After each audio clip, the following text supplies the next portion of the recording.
चलित वर्ष मुक्तिमंडप पंडित सभा द्वारा अनुमोदित पांजी मानकरे 27 तारिख में श्री बलभद्र जन्म गवाह पर्व और राखी बंधन लिखा जाए किंतु 28 तारिख दिन श्रीमंदिर में बलभद्र जन्म और राखी लगी आनीत होती जहाँकि किसी लोक मध्य द्वंद्व उपजी प्रकृत पक्ष बलभद्र जन्म 27 अगस्ट दिन हवा उचित गुरुवार दिन हवा उचित कारण बलभद्र जन्म मध्याह्न समय होता एवं जगन्नाथ समस्त पर्वपर्वाणी सूर्य उदय को नहीं कराए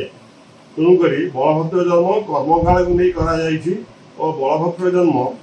27 अगस्ट गुरुवार दिन निश्चित भाव पालन करा उचित एवं जेहेतु